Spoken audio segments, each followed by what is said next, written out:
Welcome back to Derailed. Whoa, what, Jake? What? I mean, we got to get into it immediately. There's no time. There's no time. We have an extension announcement. We do. Breaking news. Hot off the press via ESPN's Adam Schefter. Wherever he is, the Green Bay Packers are signing wide receiver Christian Watson to a 1-year, $13.25 million contract extension on Tuesday. Watson had his 2024 season cut short after undergoing ACL surgery in January and is still recovering from his injury. Matt LaFleur via Zach Cruz of Packers Wire. Christian is doing outstanding. I would say he's ahead of schedule. Stop me if you've heard that one before from the Green Bay Packers in recent years about an ACL victim. Here's what I want to say. This is freaking fantastic because we like that. Said it 1,000 times. Do not have high expectations. Is my camera stupid again? Seriously? Tool for this says Jake is in 8K and JJ's in 27 or 270p. It's not so annoying. It's not doing the thing where it's like you're kind of like sputtering with the movement. It's just more blurry. That's all. Okay. Oh, wait a minute. What about this? Is this any better? Is this better at all? Is it the same? To me, it's the same. I don't know about the audience, what they're experiencing. Well, but, all right.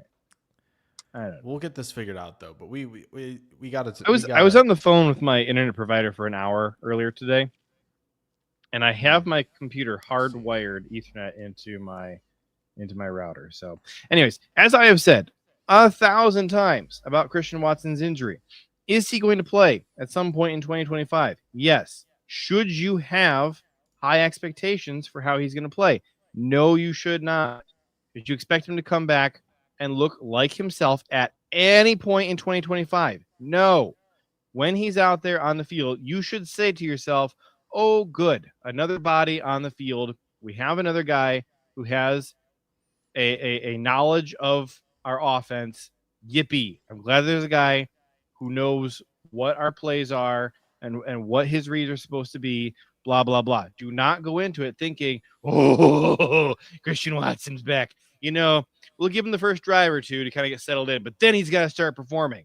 And, like, when I say something like this on social media, people come into the comments and start agreeing, and they're like, yeah. I get it. He's not going to be ready week 1. By, like, mid-October, then he'll be cooking. No! Not until 2026, maybe even 2027, okay? I get that he's an alien 26. And that he looks fantastic right now in practices and stuff, so sure, maybe 2026 because of that. But you February 2026. You have to. I don't know. I think he'll be playing that game. I think so. I think he will. Adam Huddle says, just need Watson ready for January. Yeah, you're off by a month, and bud. February. So, Mike Kawano says, good extension takes you through the all-important 18-month timeline post-op that every non-Adrian Peterson athlete has needed to hit. Yeah, Bam. Okay. I think there was one other guy. Odell Beckham Jr., OBJ, and Adrian Peterson are like the only guys who come back from an ACL in like 3 to 6 months or whatever and looked fine. And somehow, those two guys have ruined everyone's expectation for this injury. Despite the fact that we get, like 30 ACL tears a year across the league, probably. So, anyways. It's true. Let's see. It is true. So, yeah.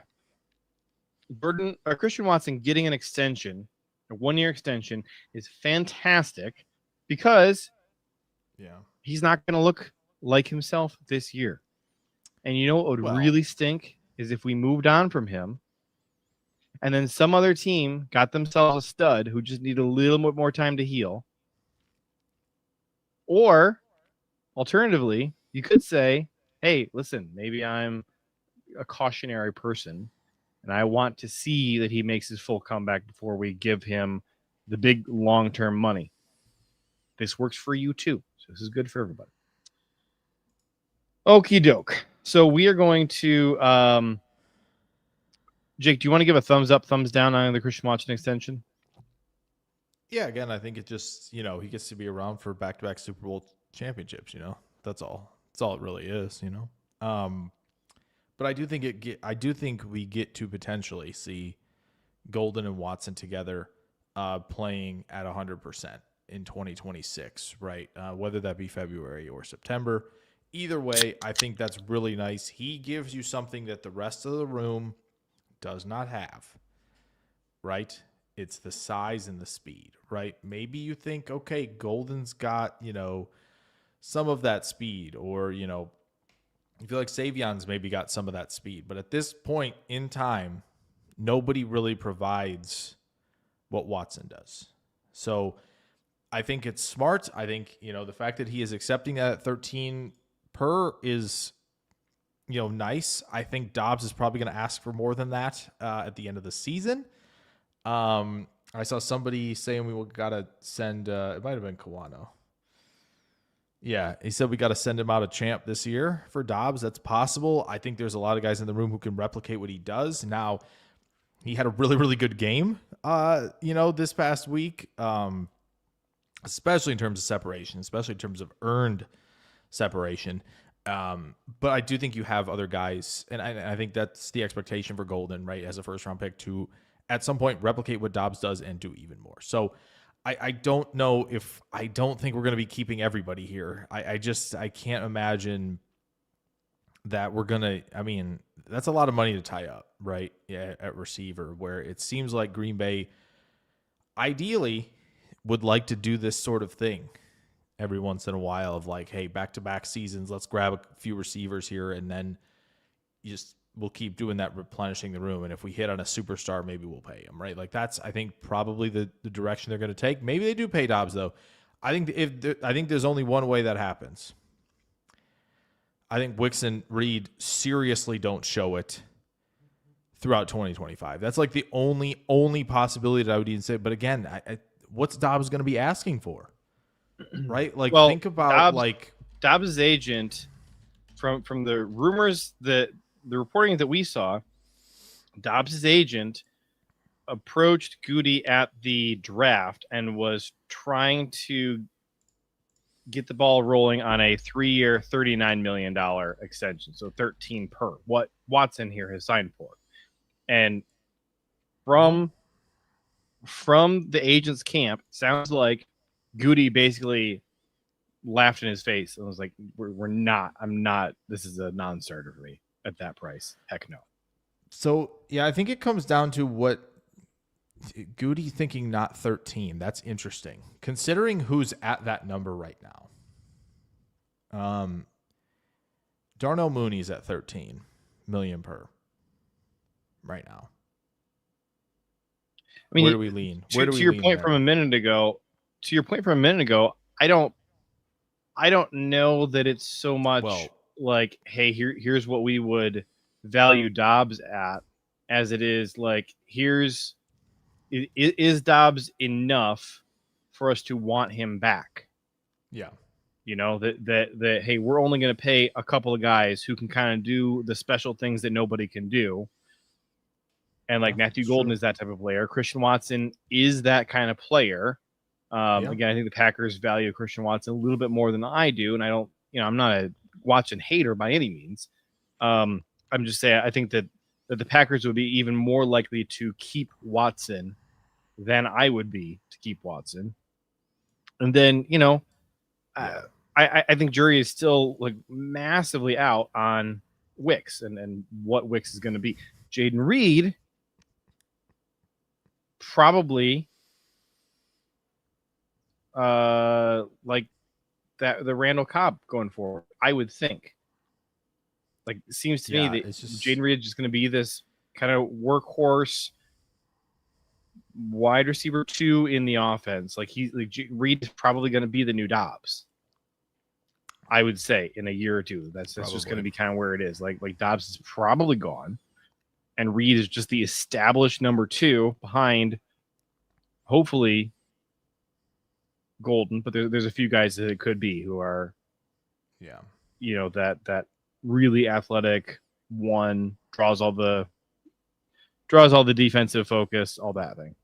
Yeah, Reed's right might continue to draw the most targets in the offense year in and out. Yeah. Yeah, I think. Drew says, would that mean? Hold on, I think these are bump up responses. yeah, for sure. Okay, so I mean, as of right now, right, he makes less. I want to make sure that Drew's comment isn't in response to somebody else. Like he makes less per year than Savion does, you know. Kawano says what hurts Doubs is they've drafted two guys, Wicks and Golden, who do a bunch of the same stuff Doubs does. That's the thing. Mike also says I think it comes down to Quay versus Doubs. And not impossible. Not impossible. May I say, after watching the film this past week, I know where I stand on that. Okay.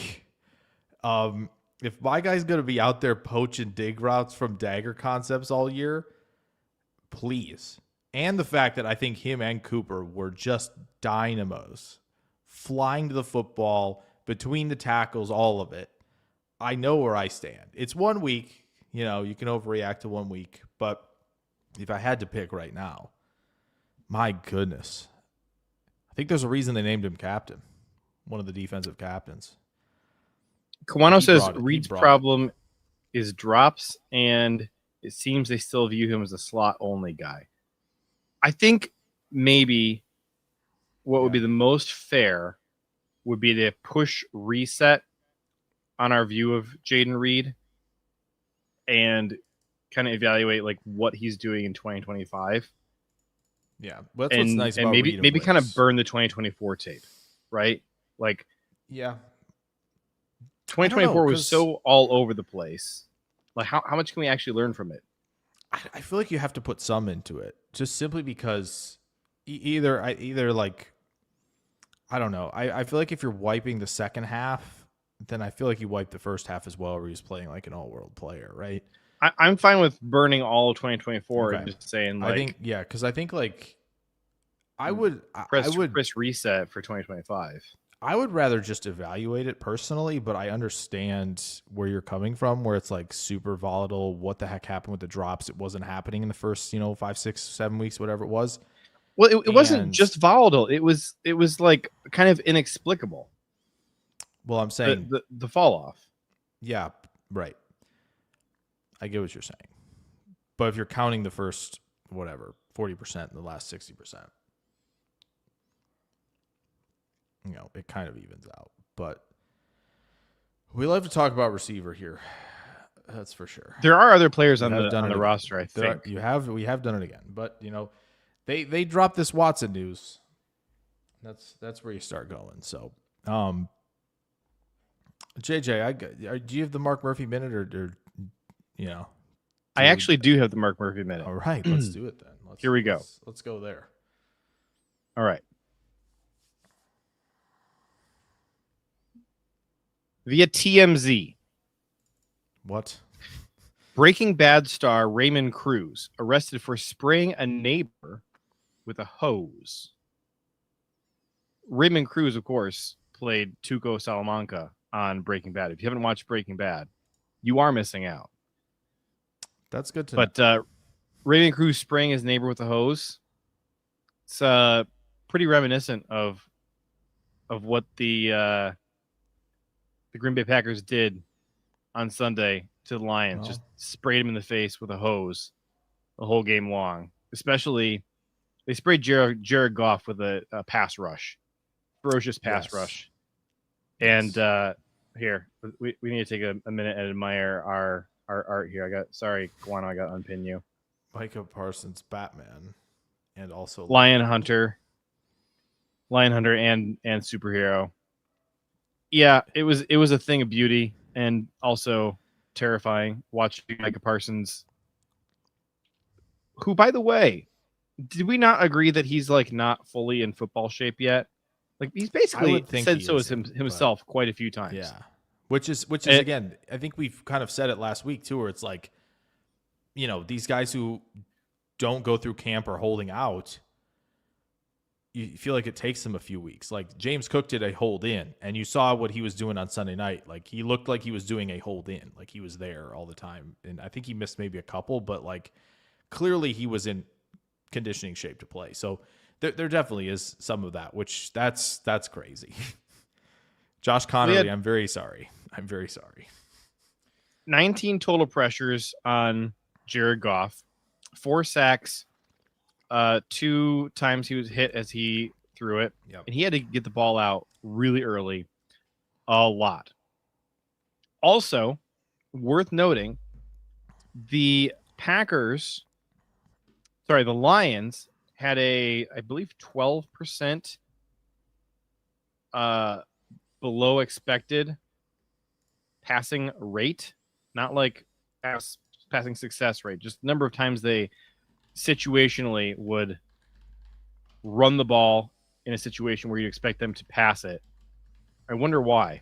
I wonder what thing was making them go, let's take our chances with Gibbs and Montgomery instead of trying to throw the ball downfield, because this is terrifying. Jared Goff, when he was under pressure,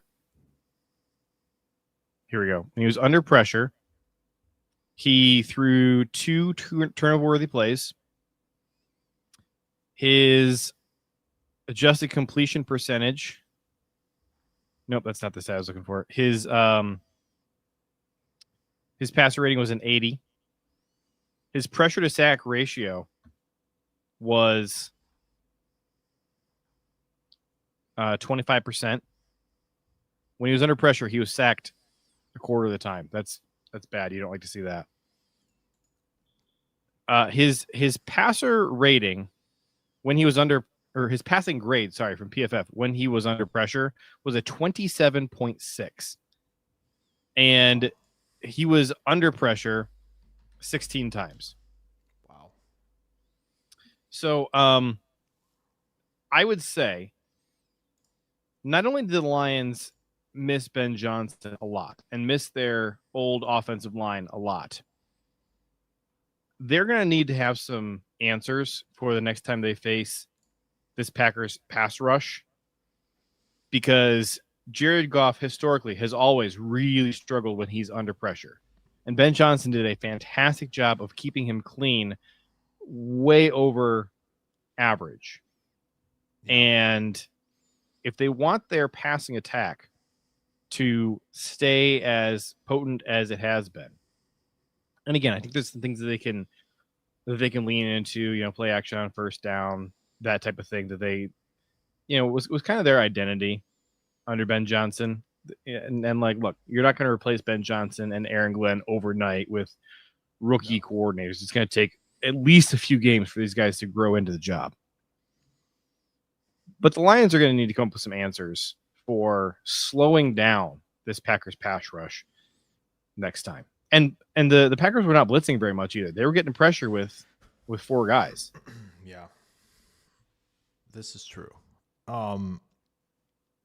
Did you have any other lovely stuff? Well, I had one last thing that I just remembered I wanted to say, which was that we talked a good bit in the last week or two with the whole Micah Parsons thing about like, well, he's going to be somewhat of a liability in run defense compared to whoever else you might put on the field in his place. You know what makes up for that? Having Quay and Coop flying around out there. Yep. Just blowing up the run game. And like, I don't know about you, man. I'm not expecting the Lions run game to fall off. Like, I don't think that what we saw on Sunday was, the Lions just suck at running. I think that it was the Packers linebackers shoving it in their face. Yeah. No, I agree. Well, I think a couple things on this that I think, the Lions, I don't imagine. I should have looked up exact snap counts before this. I don't remember how many of their starters played in the preseason. I imagine Rattler. Wow, no. Gosh, I'm looking. What team we're talking about here? Ratledge and Mahogany probably got the most, I would guess, of all of the vets, and I can't imagine it was very much. I don't. I can give you the answer. And like a lot of teams, it felt like week 1 offensively was preseason week 4. The problem is when you have a defense that's flying all over the place, and I think we saw it, the value of having continuity and veteran presences on the interior of the offensive line, right? Zeitler and Ragnow no more. What happened? They got bullied all day.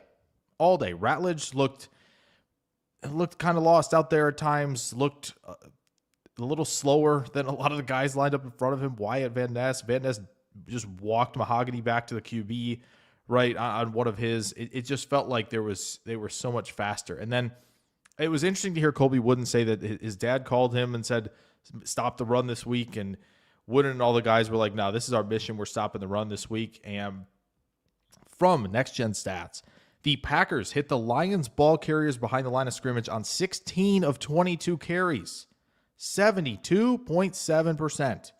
The highest rate the Lions have allowed in a game under Dan Campbell.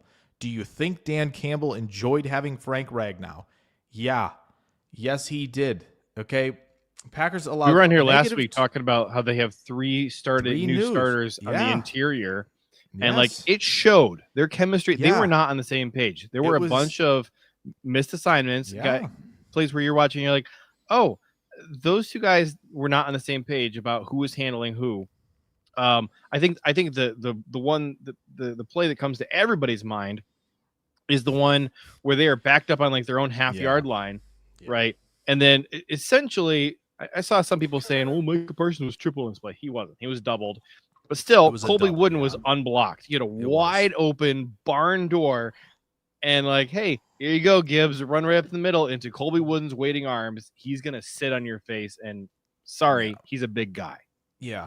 It looked like they had miscommunicated who was supposed to combo block because it looked like there were two separate groups trying to combo block, and it's like, well, one of you can't be doing this.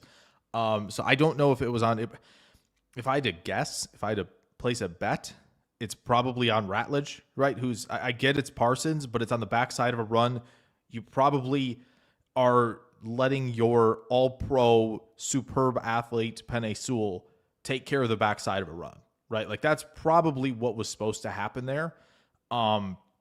Because I think I know he's got a lot of snaps in his career, but it's a different beast with Glasgow coming in. I would still probably lean toward him being correct. But again, we're not in the meeting, so there's no guarantee. But also, Packers allowed negative 12 rushing yards before contact, right? So that means that when on every run the Lions had, you add all those up together, at first contact, every rush, that adds up to negative 12 rushing yards. So they were in the backfield a ton. Negative 0.6 yards before contact per carry. That's the second worst mark ever under Dan Campbell. And the Lions were also held to their fewest explosive runs, one in a game over the last 2 seasons. And didn't that one come in garbage time? It was that one run. It was either that there were like 2 Gibbs runs I thought that might have been it in the first half where he got the corner. I think Gibbs only had I think he only had one run that went for double-digit yards, did he not? Yes. Isn't an explosive run more than 10 yards? Isn't that the definition? Yes. Yeah, I don't remember if it was early or late. I thought there was one he turned the corner on. That could have been late in the game, though. But Gibbs' longest run was 14 yards. It was super jarring to see. Super jarring. They came to play today, and I will say, Jake, Detroit's what's up? Gibbs' longest run of the day was 14 yards. How many yards did he have total? Rushing? Yep. Or total? Because I know he caught like 10 for 30 or something. No, rushing. Rushing. His longest rush of the day was 14 yards. How many yards did he have total rushing? 16. It was 19, but yeah. 19? Yeah. I was going to say, I know it wasn't 20. That's nuts. Montgomery's longest run was 6 yards, and he had 25 total. And I think like I'm sure I could find this as well, but their success rate running was like the worst it's ever been. I think under Campbell as well, which I think tracks with everything else that we've kind of said. But it was It is very, very wild. I think honestly, like we kind of talked about, like, could Green Bay's defensive line, who we thought was a little undermanned on the interior, take advantage of an undermanned, new setup on the interior of their offensive line? Could they take advantage? And by golly, they take advantage. And it wasn't just in the passing game, which I thought maybe we were probably leaning towards that was going to have a bigger impact, right? Wyatt and company against a lot of these guys. But the fact that they did this on early downs and then they just punished people. They were flying all over the place. As you mentioned, JJ, Quay and Coop, I mean, my goodness, you just couldn't ask for a better duo in that game. Evan Williams is flying downhill to make plays. Like, they were everywhere. And they reminded me a lot of the 2020 Tampa defense with Levante David and what was the other guy there? The young guy. Levante Devin and White. Devin White. Yeah, with those two guys just flying sideline to sideline all year. And because they had Sue and they had Vea and they had guys and Pierre Paul and guys that got on the edge, like, they were just getting free looks, and it was like there's nowhere to go. And they had, Winfield, they had recently drafted him, and it was, they were swarming. And that's what it felt like. And I know somebody even mentioned, I don't remember if it was position coach or if it was Halfley, talking about how good McKinney was with all the run fits and communication and all of that. On Sunday as well, but it definitely looked like that was the case. Lukas Van Ness is dropping into coverage and rallying into the football, like just excellent stuff across the board defensively. That is the story of the game, period. Like, that is just, you come out and you're tired of being punched in the mouth by this team. It says, no, it's our turn. We're throwing this first punch, and it very much was that from the start. Love making 2 key throws on third down, one of them being a touchdown, and they just didn't look back. They had 2-play drive offensively, right? Love to see those. Love the big plays. And that was without Watson. And I will say, JJ, we kind of talked about this certain corner. They picked on him. They picked on Terry Arnold, and it paid off, which is what you have to do in this league. You find the matchup, you got to exploit it. And they did it from jump, and it was working. So good on them for attacking that. Good on Doubs for cashing in when he was. Good call on the kind of the rub route post wheel that Reed scored on as well. It's just everything was working there. Tucker Kraft is an animal, period. There's just nothing else you could say about that. He is, I think, going to be a big part of why this run game's successful. And they did what Detroit and Philly did last year, right? It was, okay, we're up 17-6. We're up, we got the ball, Josh Jacobs time. Let's go shut this door. And Jacobs said, yeah. I'm going to shut this door. And so that was really good to see as well. Yeah, exactly. So everything showed today. Why'd they get McKinney? Why'd they get Jacobs? Why'd they go get Parsons? Like, it was very clearly like, yeah, this is what we're about. And boy, it felt really good. And I know people are saying, lock Halfley up. Don't let him go anywhere. Listen, 100%. Here we go. Please never let Jeff Halfley leave. Yeah, I agree. I think, I've already got some weird, plans in my head that I'm feeling pretty good about, actually, that could maybe keep us kind of rolling, right? Do you want me to reveal that now so it sounds really cool? Please, yeah. Okay, so Miami, we saw it. We saw what Miami did, right? That was, oh my gosh. Tua turned the ball over. That's his new name. Yeah, and the defense, which I thought, like, Kenneth Grant coming in, Chop, all these guys, it was like, okay, like, they're going to at least, like, be okay defensively. Their secondary is not very good at all, but I thought their front was going to be good. No, they just got pushed around all day, like, and it wasn't a good Indy line. That was really jarring, that result, because, again, we thought Indy's going to be a doormat, and Miami was going to be, like, kind of in this weird, limbo thing. No, I think Miami's going to have a good shot to go get Halfley. If so, Weaver, please. From Miami. I think he did excellent stuff last year, and he's kind of built from that cloth from Baltimore as well. So if that is the case and he wants to still call plays, you might have an option there. Yeah. Well, there were 3 guys in Baltimore when we were looking to replace Joe Barry. There were 3 different guys in Baltimore. There's Weaver and Zach Orr. Yep. And who is the other guy? One guy who didn't. It's another. Didn't one of them go on to be? Well, Weaver went to Miami, or stayed. Right, he was the one who stayed, or became the DC. Yeah. Yes. which was why Weaver left. Yeah, the DB coach. And Orr was the young guy. Now, I really liked Orr, and I had I really thought that Orr was like kind of my sneaky pick, like, ooh, I under the radar. But like, who he wasn't under the radar for at all was John Harbaugh. Like that dude knew what a rising star he had in the room there. It was Chris something was Chris like Parr or Chris Branch. I think his name was Chris. On the Lions cornerback problems that we talked about, I was talking some mad trash about DJ Reed last week as well. And like as bad as Terrion Arnold was, DJ Reed was, I thought, far worse. And the corner who came in to relieve Terrion Arnold was Amik Robertson. And he was only out there for like 15, 16 plays. But I thought that it was actually a significant upgrade for them when Arnold went out. I just don't know that they have anything in Arnold. I do think, according to PFF, Reed was the worst. He had a penalty too. There were a lot of penalties for the Lions, but there was. Yeah.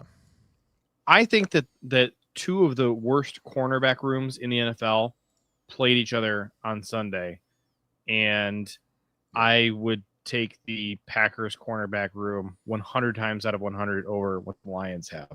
That is a really bad cornerback room, and I think both the Packers and Lions are going to need to make additions. So first of all, for the Packers, Nate Hobbs has to be healthy for the playoff stretch. Yes. Or elite passing offenses are going to pick them apart. Pass rusher, no. Right? You can do a lot better than Jared Goff, and you will in the playoffs. You will face much better quarterbacks than Jared Goff, who are going to have a much easier time handling whatever kind of pressure you're going to throw at them. You're also going to face better offensive lines. And so you need to have corners who can hold up better than Keisean, Nixon, and whoever else we have opposite him. We had like basically it was the safeties and the linebackers doing the bulk of the work defending the pass for us on Sunday. I didn't think that Carrington Valentine was like bad. He was certainly serviceable. I would be content with having him as our wide receiver 2.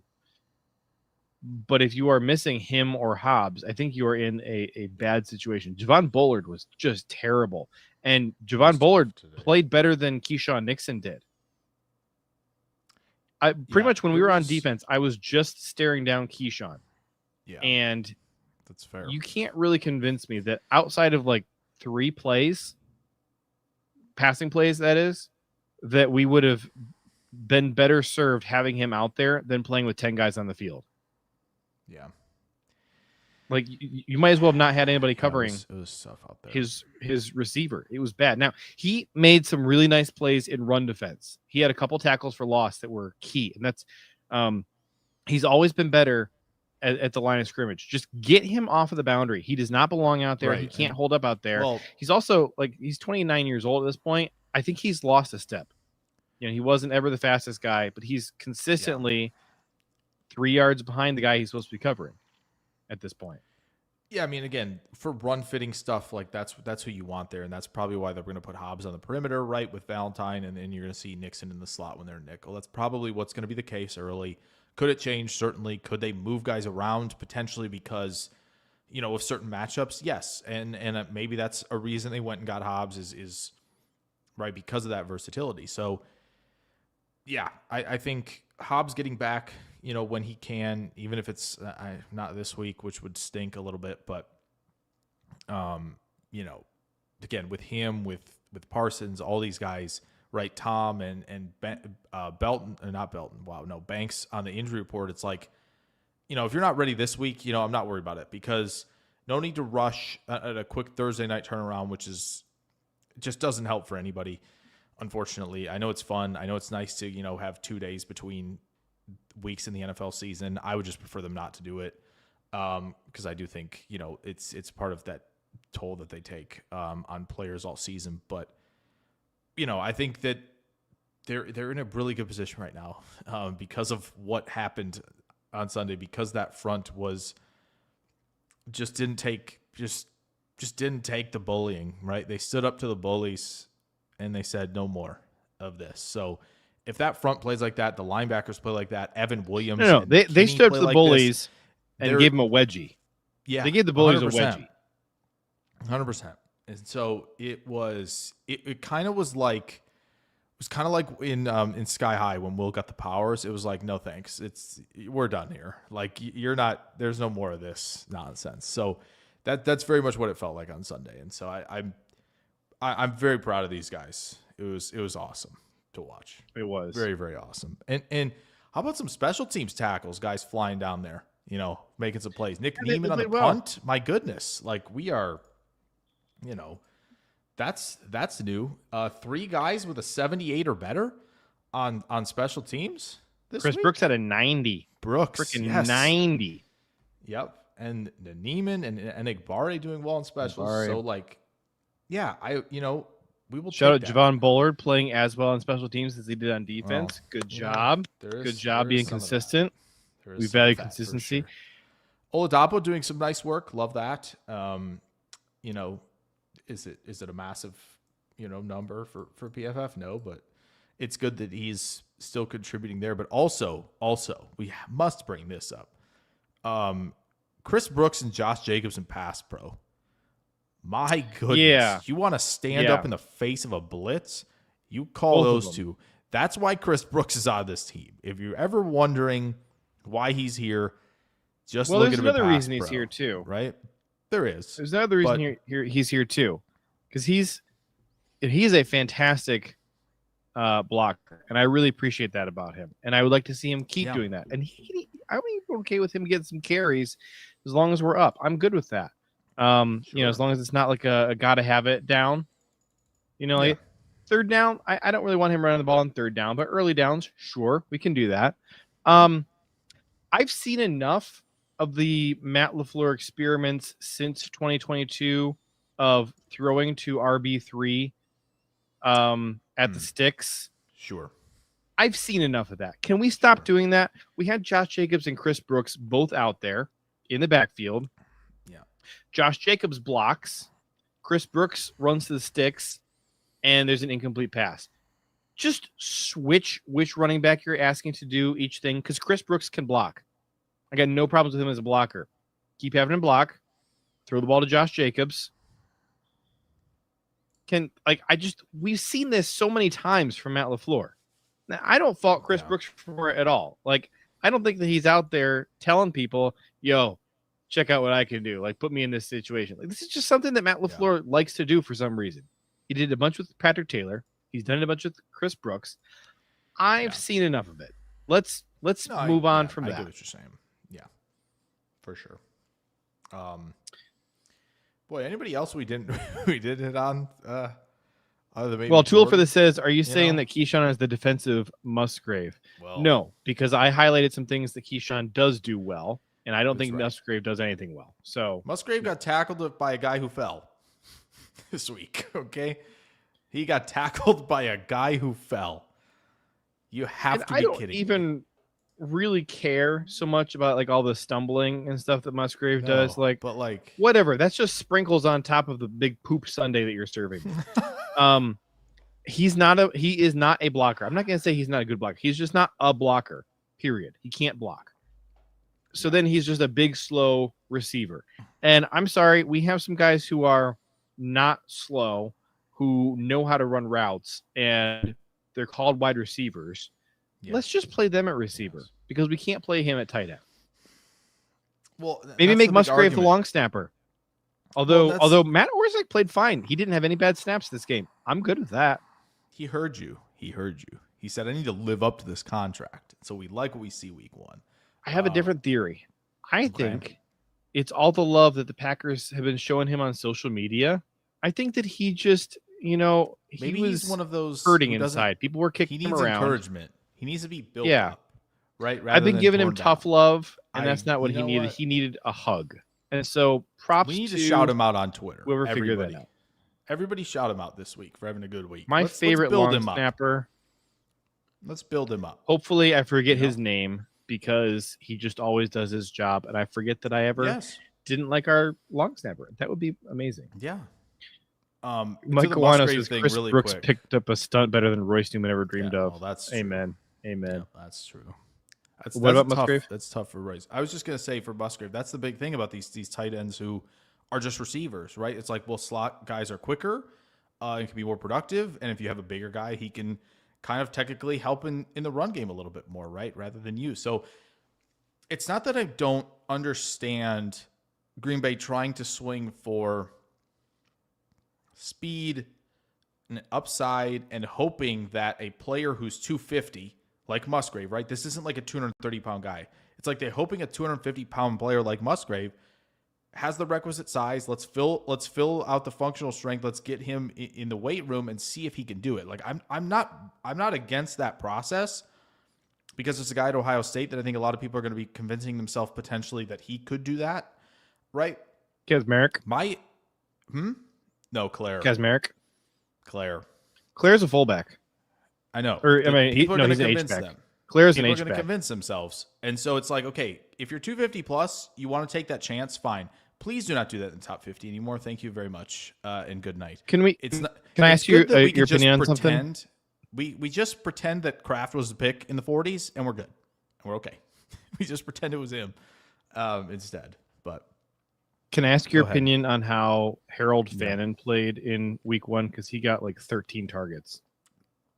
yeah, so it was very similar. It was kind of like, okay, they're condensing the formation. They're putting him at that kind of wing flex spot, right? And so they're giving the illusion of running and having a heavier personnel grouping out there, and they're just having him run routes out of it because you're in base and he can take advantage of some of the matchups, right? And he did, to his credit, a good job doing so. I think he also has to be an H-back, right? He didn't do anything where it was like, oh my gosh, it's different than what we saw. It's very much the like, okay, he can be a receiver. He's never going to be the primary inline blocking ever, right? They give him some screens. They give him, some quick outs, some hitch stuff, and they let him cook, right? That's what they did. And he's good at that. And he could potentially is one of those guys who could be better than anything Cleveland has at the moment at slot receiver. So I thought it was good from him, but it's not going to I'm not going to suddenly go like, oh my gosh, he's Gronk, or he's even Kraft, or he's Kittle, or any of these guys who are like actually doing the stuff in line. He also kind of like had a rep at like H-back where he just like was completely uninterested in trying to block from that H-back alignment. Granted, it was on the backside of the play, but even still. So I don't think he is like doing anything profound. It's just kind of like he's doing what kind of happened at Bowling Green. He's giving some effort at times as a blocker, but it seems more when he has to get to the linebacker rather than, hey, the defensive end's backside, like we need you to take care of that. So Well, I don't even feel like kind with of- Fannin that it's like a lack of effort from blocking. I think he's just not. He just can't. No, He's not built for it. No, again, he can do some of it at fullback, but again, it's not always going to be perfect either. And I think DeGuara's even a better blocker probably. DeGuara just never really amounted. But like, it's just kind of, what did you expect? Yeah, it's about what it was, right? Get some quick outs from tighten the formation. We'll throw a screen to you, in a bunch look, right? Get you some advantageous positions where you take advantage of the ball in your hands. And he ran a couple really nice routes too, but they definitely threw a lot to him, where he's quote unquote in line for some snaps where it's really not. He's really not. He's in the slot. He's out wide, right? And he's at H-back, so they moved him around, and that's what it's going to have to be. That could absolutely work. But again, you're also sacrificing, potential slot receiver out there, and maybe he provides enough value for it. This is probably what the Bills should have been doing with Kincaid from the jump, and they haven't done that. And I don't think we're going to get,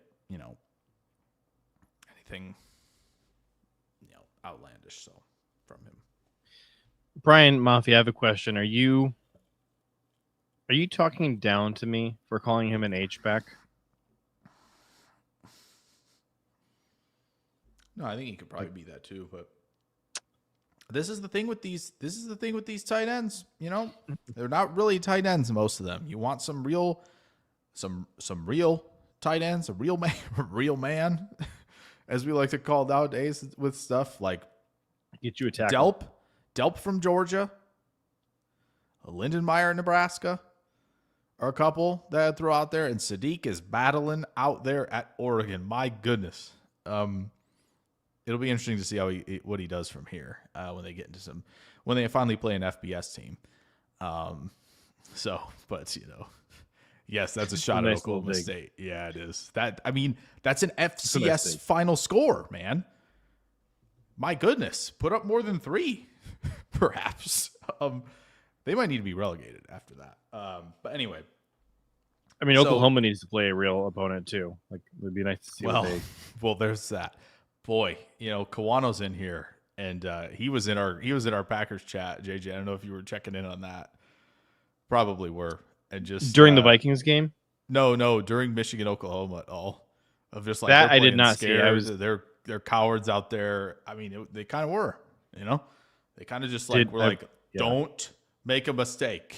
And it was like, okay, we're not going to do it, but then also we're not going to score. So that's kind of how that went. But anyway, classic. How'd you like their quarterback chasing down the freshman and screaming at him? That was interesting. Yeah, that was wild. Yeah, that was interesting. Speaking of young quarterbacks, I got a young quarterback for you who's going to cause major problems for us this week. Hate to break it to the good people in the chat. Is it Caleb? Jayden Daniels is it Caleb? is one of the best quarterbacks in the NFL right now. He was last year. He had another fantastic game this past week. And looking at what he did on Sunday and what he did last year, I think the Packers are going to have to blitz him. PFF's passing pressure is showing that when you don't blitz him, he is absolutely elite. I worry a lot about whether our safeties are going to be enough to make up for what we lack at cornerback with Jayden's deep passing attack, because that's where he really kills you. He's not your dink and dunk, carve you up underneath. Like, we're going to have to play some serious cover 2. Maybe get Oladapo involved as well. Although, knowing the Packers, they're going to see what they can do with Bullard. Yeah, it's probably it's that downfield passing attack. In this past game, against the Giants, the Commanders attempted 11 shots. They attempted 15 shots past 10 yards down the field, and only 14 either shorter than 10 yards or behind the line of scrimmage. And it was not particularly effective throwing shallow. That medium and deep passing is where Jayden was making his money all day. I just worry that we might be the type of defense that he could kind of replicate that against again. Now, maybe a wicked pass rush can get him getting rid of the ball early. That could be beneficial. It's possible. It might be essential.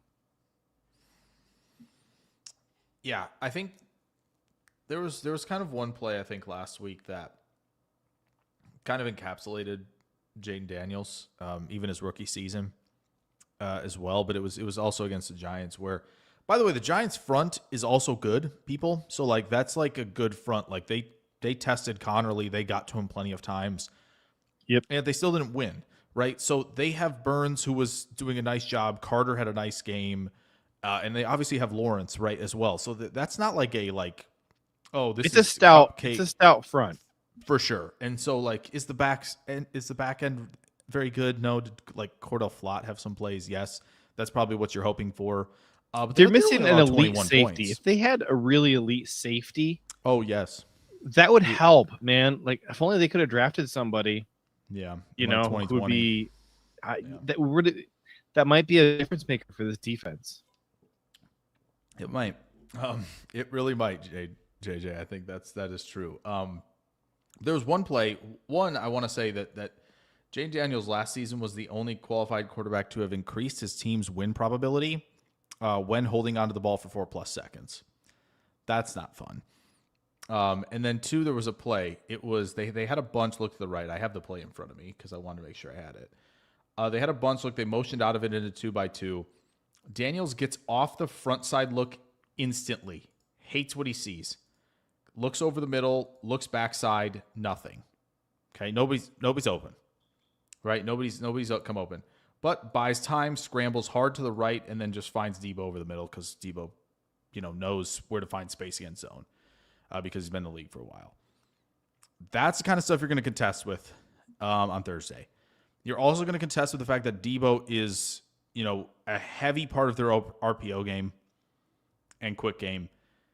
He's going to be, motioning. They're going to throw it back, to him off of motion. They're going to, create a lot of confusion, right, with all that stuff at the line of scrimmage and pre-snap. So it has to be another effort like we saw on Sunday. Rally to the football, make tackles in open space. It's going to have to be that similar thing. And Quay and Big Beautiful Bill. Yes. Big Beautiful Bill. Bill. There Slow is him him down. 8.2 yards per clip this past week. And Jeremy McNichols with his half dozen attempts, he was over 6 yards per carry as well. Yeah. So I mean, yeah, they're gonna be. It's Tunsil there now, right? It's not kind of a bunch of average players, right? And they've got big expectations for Connerly as well, of course. But they don't have Cosme, which I think is a big deal. So it's again just blitzing probably will certainly help. Disguising a lot of that at the line of scrimmage, right? Double mug on the A gap, perhaps. Walk McKinney down, walk a corner down, all of this stuff to just, give him that same picture on key downs and not know who's dropping and who's coming, right? Mess with the rookie in pass protection as well, right?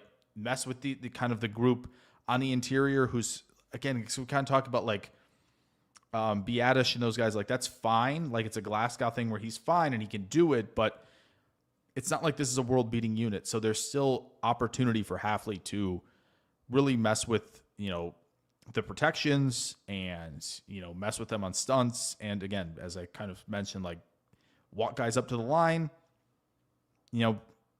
present the same thing, present the illusion of who's coming, who's not, and really mess with Daniels because I think that's really all you're going to be able to do is just kind of muddy that picture and you got to win. You got to win some mano a mano. So, but that's what makes it exciting, right? This is the kind of matchup you like to see early. Is like, all right, cool. Like we got the Lions game. That was nice. Great matchup, good win. This is either, in my opinion, best or second best QB in the NFC. So, gotta step up. It's a short week and they're gonna get tested. This won't be a walk in the park, even at Lambeau. Yeah, it's true. There's 4 elite quarterbacks in the NFC. It's Stafford, Baker, Jayden, and Love. I'd probably go like 2-ish, but like I get what you're saying. Like there's a top echelon, and this is gonna be first time seeing it this year. So the Packers, dang it, a lot of Cheesecake Factory for Washington list. Yeah. Oopsie daisy. Lost my thing. Hold on. Come back here. There we go. Now I can read it. Got my old man eyes.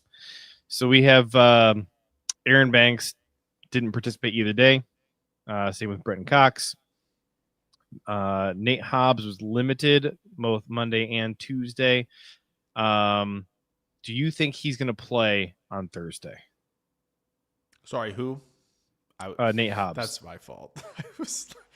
I was Nate Hobbs was limited Monday and Tuesday. Nate Hobbs was limited Monday, Tuesday. Do you think he's going to play on Thursday? I'm gonna lean no. I think they give it one more, which I'm totally fine with. Again, I'm torn because I think this is a team that we I get it. Really could use a win over. For sure. And kind of need him more than we're going to need him for a lot of the rest of the regular season. But also, I really don't want to rush him back because we need him healthy for the playoffs. Right. If we don't have him healthy for the playoffs and we don't acquire another guy, whether that is like somebody young breaking out or going to get Newsome. There was a comment earlier in the chat about Asante Samuel Jr. and possibility. He's probably going to be ready, around the time you're making your playoff push. Then. Yeah. The Packers have to make an acquisition. They can't go into the playoffs this thin to where you cannot survive an injury. If you lose Nate Hobbs or Carrington Valentine, you are screwed right now. You're playing Javon Bullard and Keisean Nixon. I said, maybe it's a young guy breaking out. Maybe Bo Melton breaks out. But that's fine. I'm fine with it's not going to happen instantly. The growth coming from somebody else who's not currently in the mix here. Like we know what Carrington is. I think we kind of know what Nate Hobbs is. By second contract, probably. Although there is some of that fifth year change team, kind of like you're projecting the breakout and you could get it. But he's not going to suddenly get remember, I didn't like the Nate Hobbs pickup. He's not going to suddenly get more explosive, right? There's none of that. So it's more of like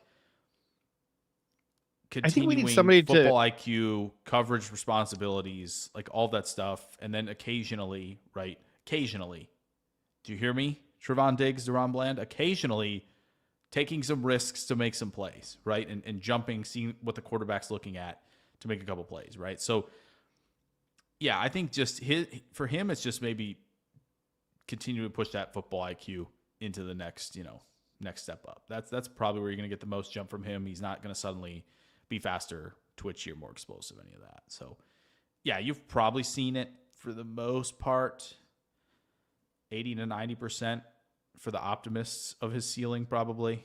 And as you said, I think Carrington's kind of is who he is. Other than the football IQ thing maybe puts his ceiling a little higher, but I do agree. And I think Carrington provides a nice floor that we don't get from Keisean and Bullard. And we still have no idea at all what we have, if anything, in Bo Melton. Seems like he could be really good.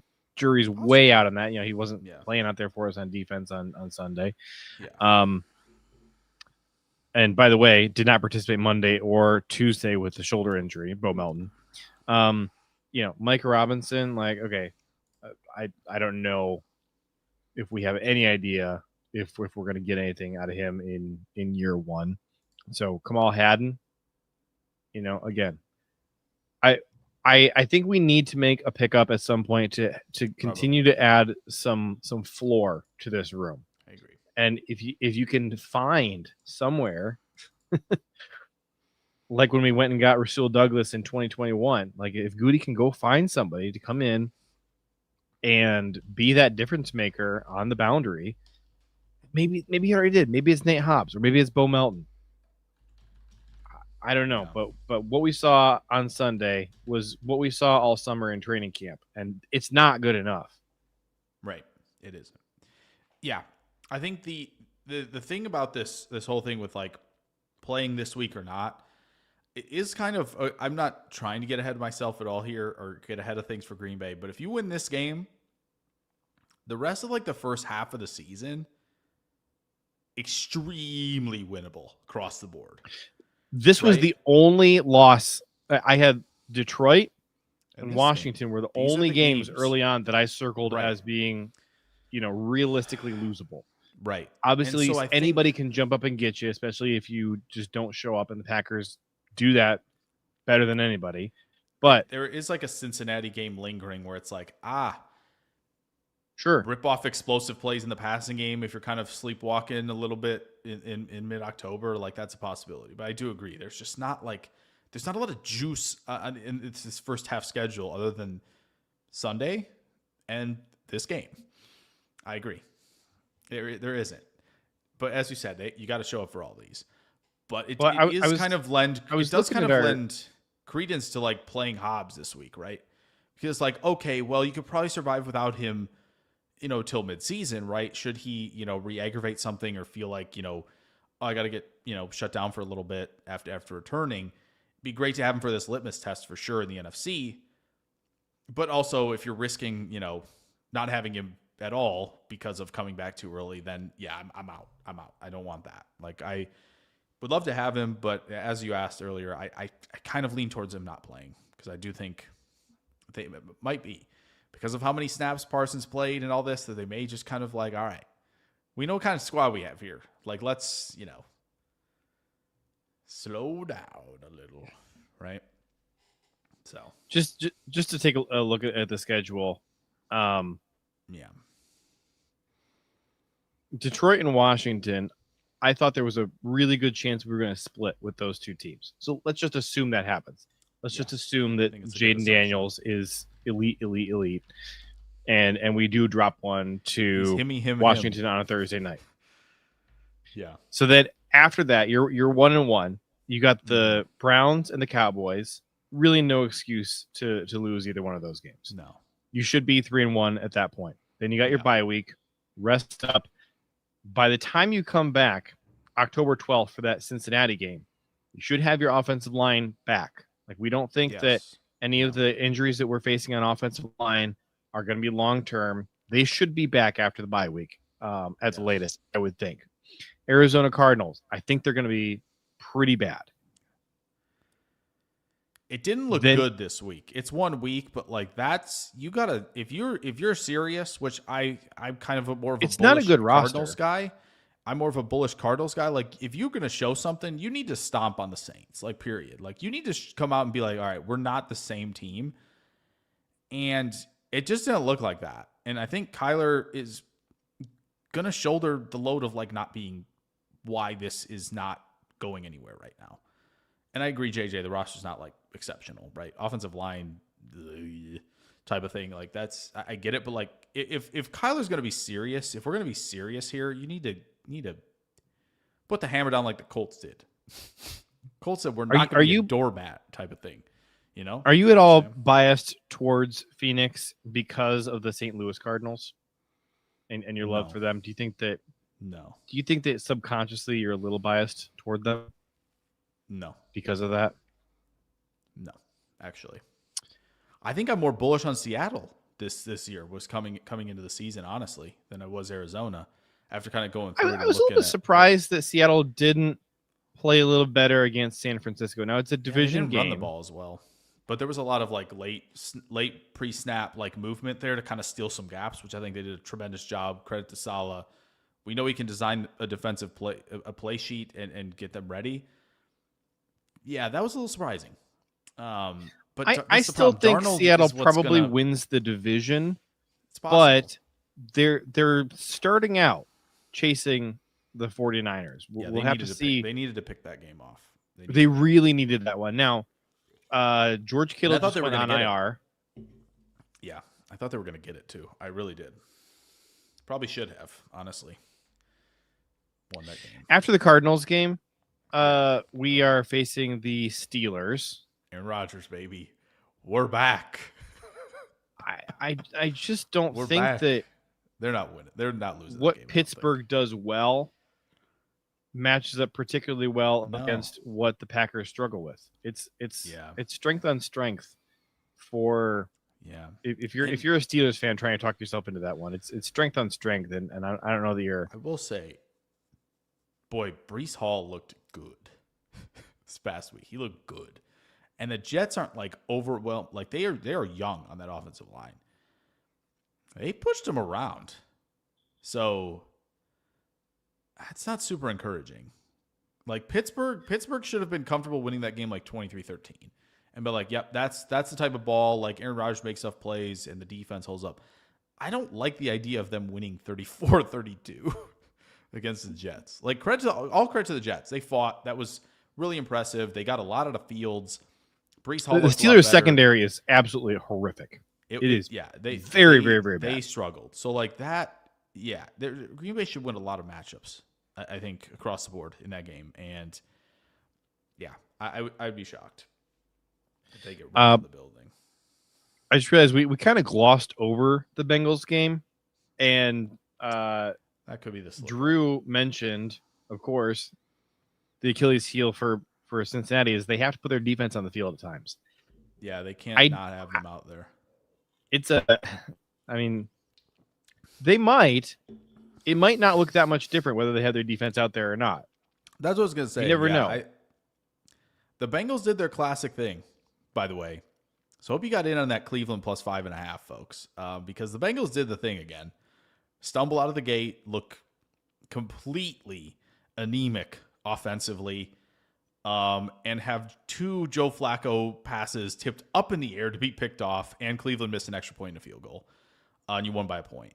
Like that is so classic. They should have lost that game. It should have been like New England last year, and they're in the hole, right? Playing Jacksonville this week. They should have been in the hole, right? And again, they're going to get better offensively, right? Chase Brown, and Chase and Higgins, like that's going to be there. Their old line's not super great. Myles Garrett, like, basically depleted Burrow on a stunt this past week, and their defense is going to get pushed around by teams who like care and have like that identity that can kind of put the gas down a little bit. So yeah, there could be some of that, but if they play like they did against Detroit, like I don't know how Cincinnati combats. Like T. Higgins can't do it like J-Mo and St. Brown could do with the ball in their hand, right? They don't have Laporta. Chase is awesome, no question, right? But like I don't think they have the weaponry like Detroit does top to bottom. And they don't have the tackles Detroit does. So that shouldn't be a slip-up game. And then, after Pittsburgh, it's Carolina at home. And by the way, we better not. Buddy. I went 10-1 in my NFL bets this week. 10-1. The one bet that I lost was I bet on the Panthers to cover a 5.5 point spread. I blame you. You talked me into believing in this Panthers offense and believing in Bryce Young. I said the worst thing they ever did was trade Thielen, though. I did say that. When they traded Thielen, I said that is not a good idea. And then when Coker's on IR, it looked like a preseason game out there. That was really rough. As somebody, though, who has some Liam Cohen Coach of the Year bets, we like that, okay? Lawrence just needs to hit Brian Thomas, please. Just, like, for real life and also for my fantasy team, but, like, please just connect with Thomas. Thank you so much. Otherwise, we may get a little dose of Nick Mullins. But I think offensively they're going to be fine.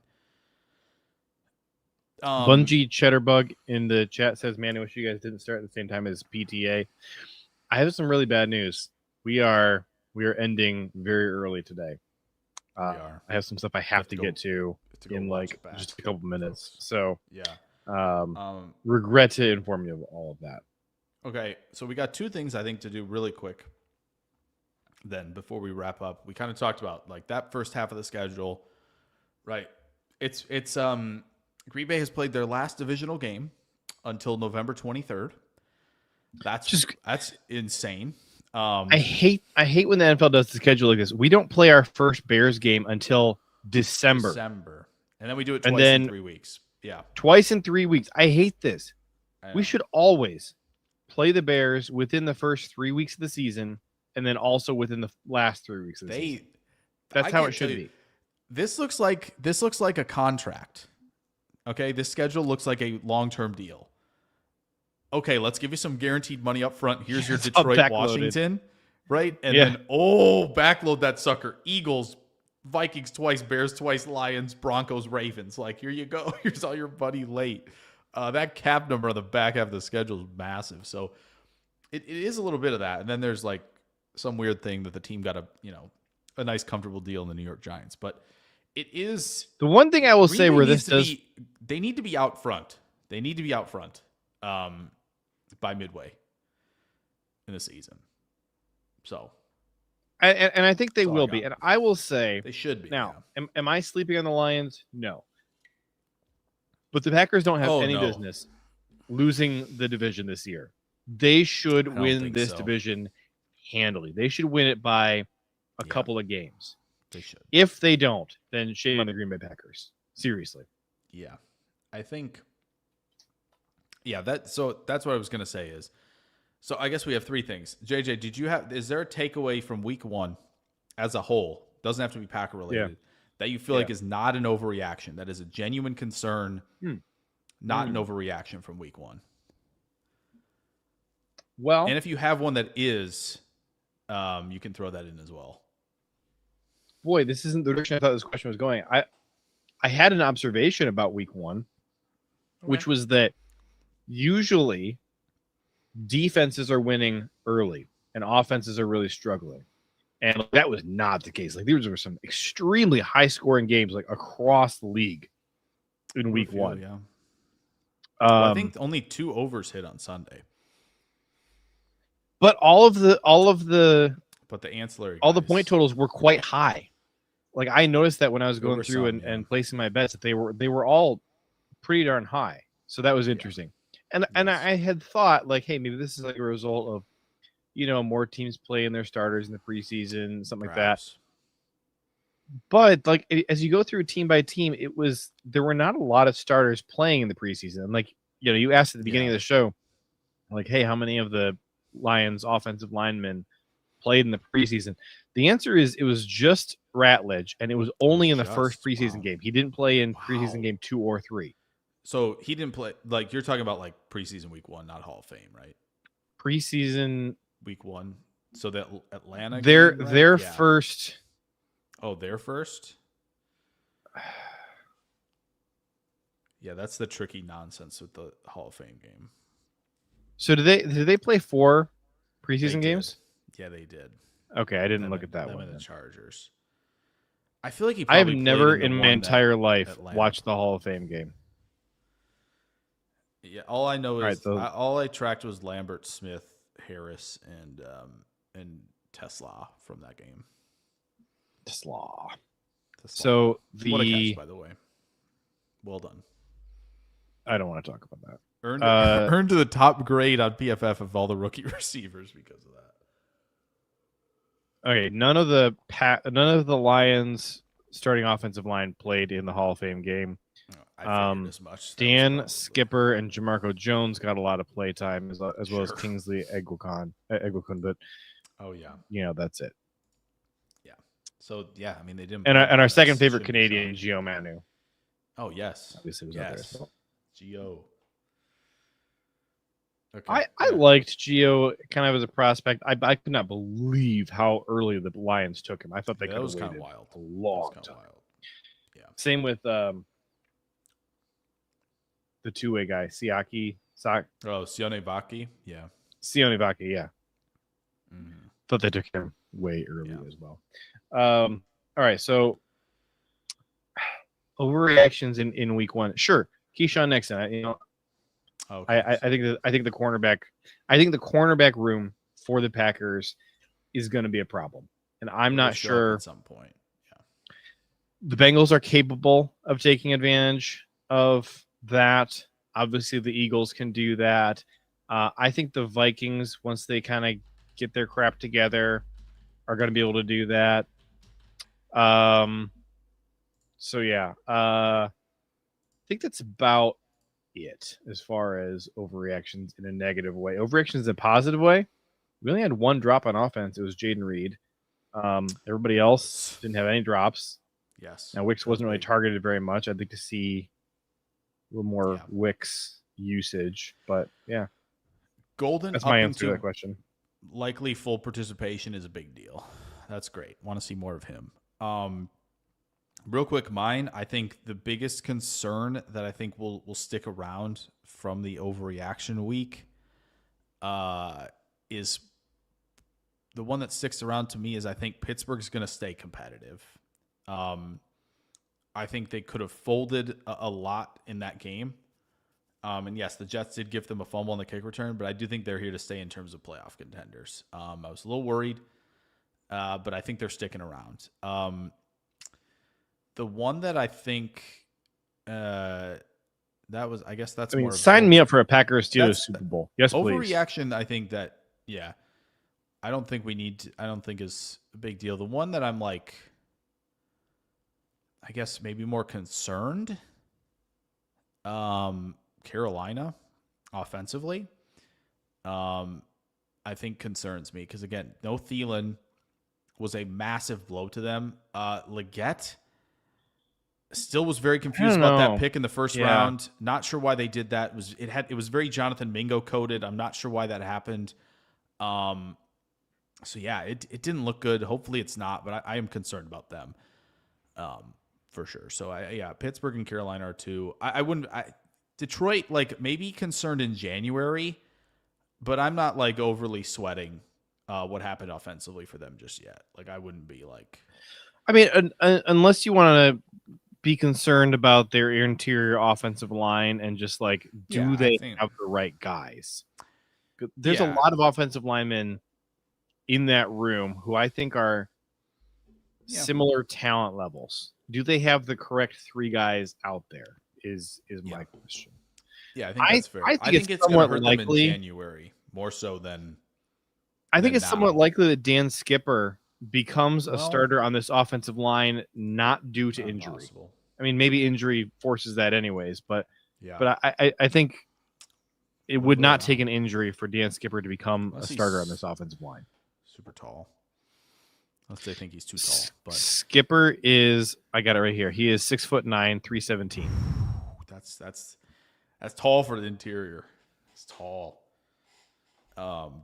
Sewell to guard. But well, it could do worse, honestly. That could be fun. Sewell to center? Well, that now we're talking. No, but yeah, I think that'll be more interesting in January. They play the Chiefs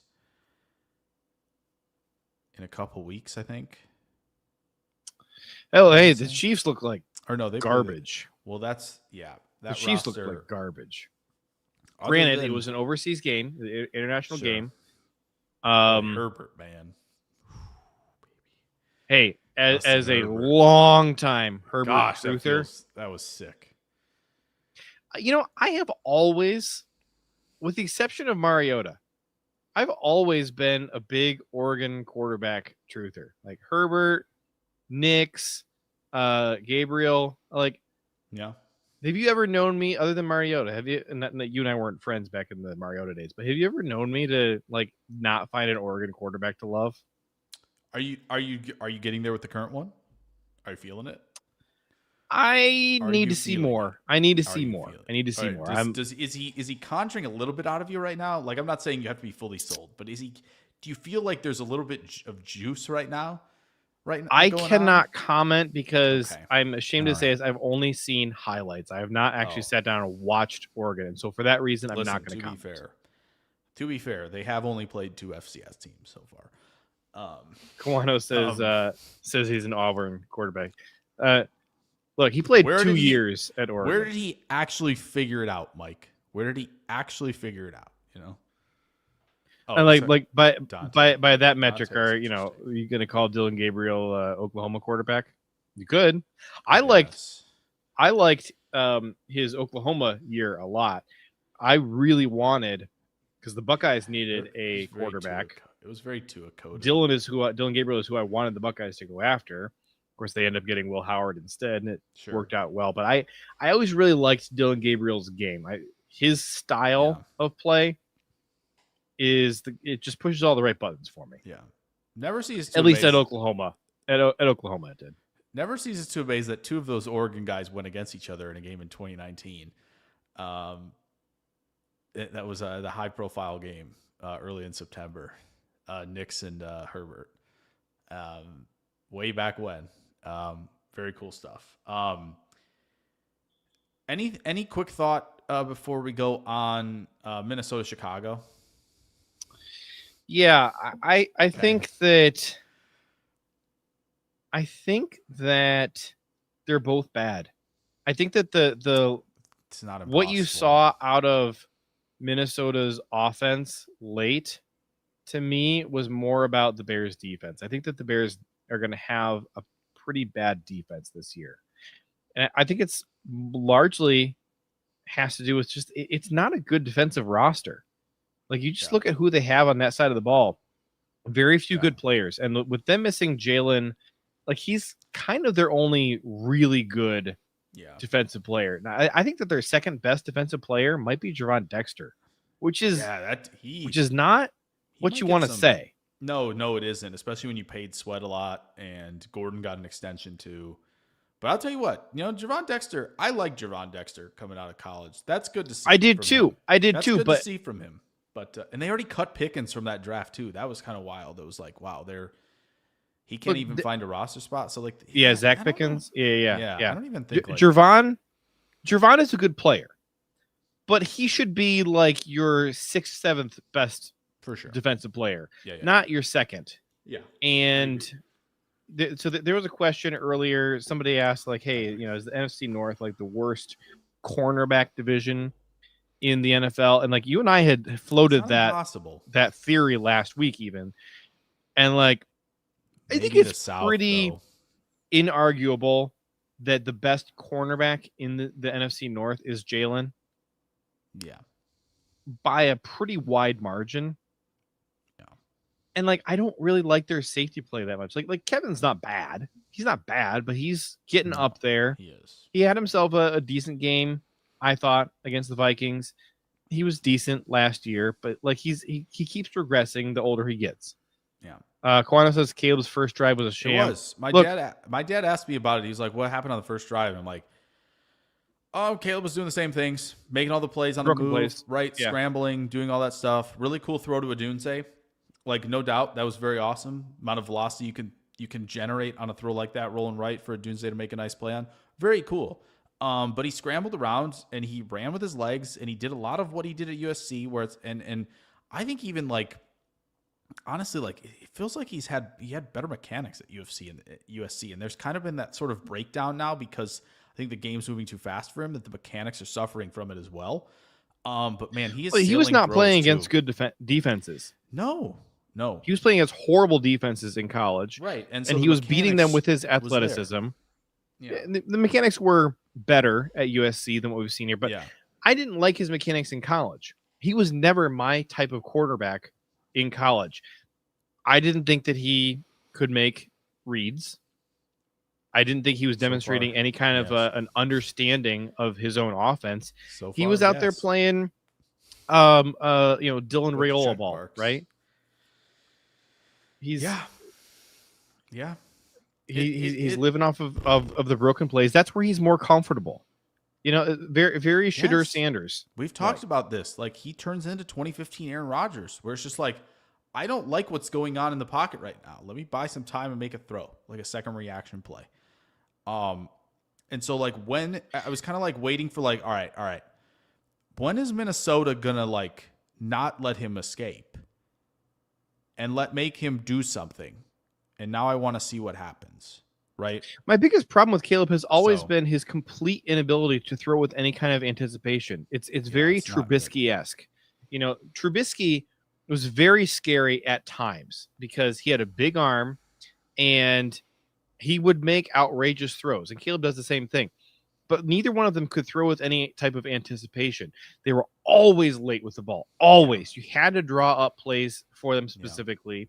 And they still would never throw the ball on time. Now, if you can get them focused to where they're delivering the ball with timing for a few plays in a row, boom, you got a touchdown. But those two guys have just never been able to sustain that. No coach has gotten them to sustain throwing with anticipation to the right guy. Yeah. And like against the Vikings, he was also struggling with accuracy, which again, like crappy mechanics, but like he was going back to all of last year and continuing through this week 1. Yeah. Caleb Williams leads the NFL in like uncatchable passes due to overthrows. Yeah, it's like 52 or something. And it's like 17 more than the next guy. Yeah. Now, I think 52 is exactly correct. Yeah. In defense, I said be careful to clown early. Just be careful to. You can have your fun. Just saying be careful. However, if I'm really not clowning him. I'm not just you. continuing I'm just to point saying out general. He's having the same problems he did right for his entire career. Right. And so to see a lot of that right now, it's very Kyler coded. It really is. It's extremely Kyler Murray coded. Where it's like remember when the Cardinals were super good early in the season that one year? Green Bay beat them. 2021. Yeah, Green Bay beat them on the road. Remember what Kyler was doing? Running around, just, nobody can catch me. Look at me 5 seconds after the play, like making this throw to a wide open guy, and like we're putting up 40 points and we're just having a grand old time. And then kind of reality hit in the second half of the season of like, no, we're gonna play contain now. See the field. And then it was like, okay, it's over. That could be. I mean, I don't like Kyler either as a right, exactly, and I don't think you should at this juncture. And so that's the concern is it's very Kyler coded, and that's not going to be a career that lasts because at some point, like a Russell Wilson, like not going to be able to scramble anymore. Like you just can't do it anymore. So what can you do after that? If it's nothing, that's it. So it's tough. It was, JJ coming alive a little bit where it was kind of like, okay, like these Bears corners stink. Like, please take advantage. I think Jalen, from Fantasy Points data, Jalen Naylor had one of the highest separation scores on the week. Not surprising. They got Aaron Jones involved in the passing game. They started running Jordan Mason, and they were just the success rate was skyrocketing down that fourth quarter, and it should have been, right? I expect KOC to lift a QB more than Ben Johnson right now. Even though Ben Johnson's done a tremendous job with Goff, I just feel like he has a way to smash the easy buttons that Ben Johnson needs to keep incorporating and doing a better job of with Caleb. So yeah, I didn't mean to get us off on a massive tangent with that one, but I kind of figured that was gonna happen when talking about the Bears and Vikings. So what was your third question? So we've gone 15 minutes on each of your first two who's questions. Who's winning Thursday? You got Green Bay this week? Yeah. You're picking against them? What's the move? We both picked Detroit last week. Yeah. And I'm fine with continuing that juju. And you're right. I'll pick Washington. Me too. Let's do it. Let's do that. I'm fine with continuing that juju. I mean, I had the Packers-Lions game absolutely in toss-up territory, and I said it's going to come down to who shows up ready to play. And very clearly, if you had told me before the game, hey, one of these two teams is going to sabotage themselves with a ton of penalties, especially pre-snap penalties in all three phases, I think you would have guessed it. And this team is going to struggle to run the ball. They're going to struggle to block with their interior offensive line, and their cornerbacks are going to get absolutely shredded because they suck. Yeah. I would have hung my head in depression and gone, we're getting another one of these games. It's going to be like, oh my gosh, should we panic in Green Bay because of a slow start? Like it was, for sure. Like Jordan Love's been out with the thumb. He didn't get the reps in the final preseason game. But lo and behold, they came out and they said, no, not today. But I have a Jordan fun. Love nitpick, and I got to go back and rewatch the game. I can't remember how he played in the fourth quarter, but his third quarter was it was forgettable at best. It was quite pedestrian. I thought he was pretty white hot for the first half. Yeah. Third quarter, pretty pedestrian, and I can't remember how the fourth quarter went. How did the fourth quarter go? I don't think he threw many passes in the fourth quarter, if I'm being honest. Yeah. I don't even know. Yeah, I don't even know how many it was. I got to go back and watch and yeah, come up with some just conclusions about what went wrong in the third quarter. There were some errant passes for sure in the third quarter. He was on point in the first half, though. Again, another game that I imagine is going to be competitive, right? Between the Tool two. for this says the game plan changed to using up clock in the third. Matt LaFleur sure. special. As long as you're up by at least a field goal at halftime, try and kneel out the second half. This is a Matt LaFleur special. And it's a strategy. I think he's trying to minimize injuries and all that, but yeah, I will say throw to score, run to win. They 100% did that. And very pleased about coming out and saying, like, yeah, no, we understand, like, we might not get a lot of push in the run game early. Let's throw. And I'm really glad that was the approach. It helps when your running backs can pick up blitzes like that. Do I trust Kennard at right tackle if he has to go? In the run game, sure. Against Dorrance Armstrong, who had 9 pressures on Sunday, I'm not thrilled about that. Dietrich Wise also had a high pass rush win rate. Again, I know it's the Giants, and they didn't have Andrew Thomas, and Marcus Bowe didn't play. I thought he was going to because Thomas wasn't, so I don't even remember who their tackles were, which is bad. If you don't know who they are, like, I think, like, long snapper is very different, right? If you don't know your long snapper, he's probably good, right? We've talked about that. Sure. But if you don't know who the tackles are going to be this week, that's horrendous. Like, you don't, like, you either, like, there's no, like, in between. I think the in between's probably better. Where it's like, I don't even, like, who's playing is also better of, like, oh no, he's playing. Like, this is kind of the same thing. So yeah, I don't know what to think. Kennard might be the kind of the exploit that Washington's able to take advantage of a little bit more than others. However, if the protection holds, I expect them to be in a pretty tight game. I'm going to give Washington the edge. Just, again, keep the juju going. Give me 23-21 Washington.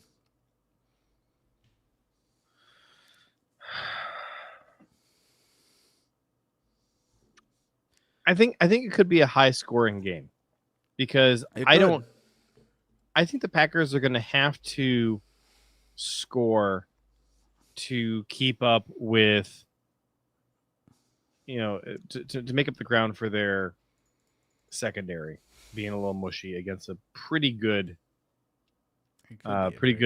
passing attack for Washington. I do wonder how much Jeff Hapley is going to commit to containing Jayden.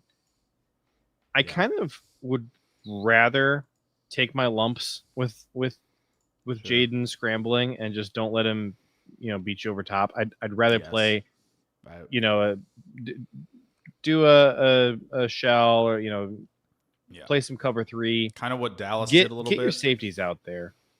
I'd like to see that last Thursday, where it's like no explosive passing games. Let's make you go down and again, Jayden can probably do both, right? That's what makes him so good. Is right. He'll take advantage of the slot fades. He was so good at doing so in college, but he's very capable. It seems of slowing this down.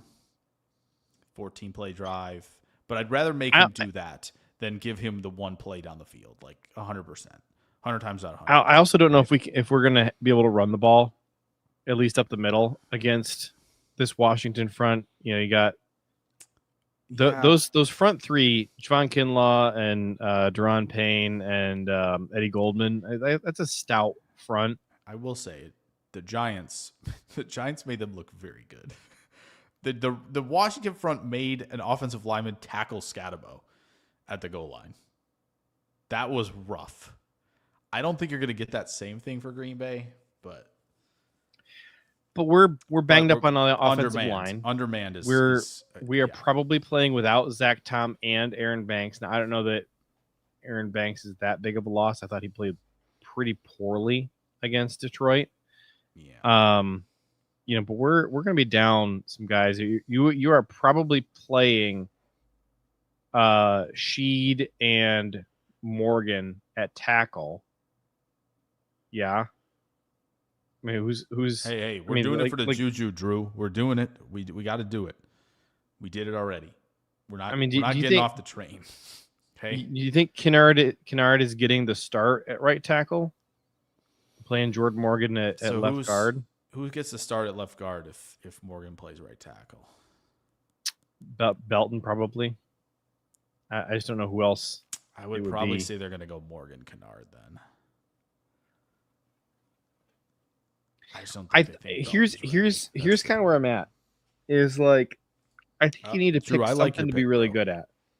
You got to pick something to be really good at. And like, Kennard in pass pro is kind of a liability, but he's pretty good in the run game. Sure. So if he's starting at right tackle and they got Jordan Morgan at left guard, you're probably leaning into the run game quite a bit. Sure. And then, that makes me nervous because Jordan Morgan at left guard is not a good run blocker. Correct. He's a pretty solid pass blocker. I really like him at left tackle. I don't really like him at left guard. I like him better at left guard than at right guard. I'll say that, though. I get it. So, Morgan at left guard and Kennard at right tackle is probably your best plan.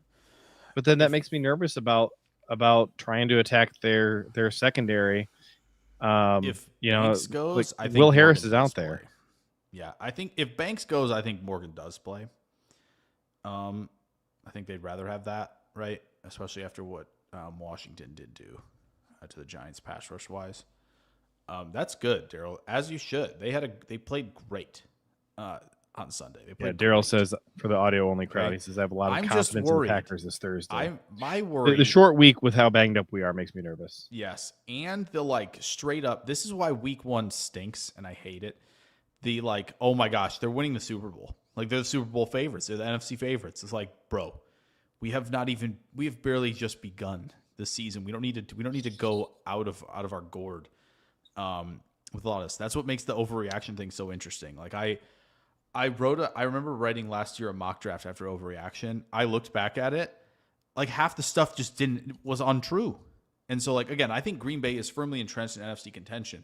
I'm just worried that there's an early crowning, and I don't want to do that, especially like JJ pointed out, we're undermanned on the offensive line, which is just not a place you want to be undermanned at. So that's the deal. What would really help would be if Belton can play. Yeah. Okay, here's his tweet. Caleb Williams, Jake is sharing a tweet. Says Caleb Williams, all 22 is more disheartening than I expected it to be. It's like watching the 2024 Lions offense, except Jared Goff makes the wrong decision every single time. It's tough. You hate to see that. It's not just the missed reads. It's the late. It's the late throws. Correct. It's he's staring down a guy who should already have the ball in his hands. I don't mind the he missed a Dunze way down the field and threw to the check down, and the check down got 9 yards. It's I get it. I get you're trying to be yes, he should be taking shots down the field. That's not really what I'm worried about. I have no problem with him getting to the check down, should he desire. It's the way late to a ball against the blitz that a guy drills you on.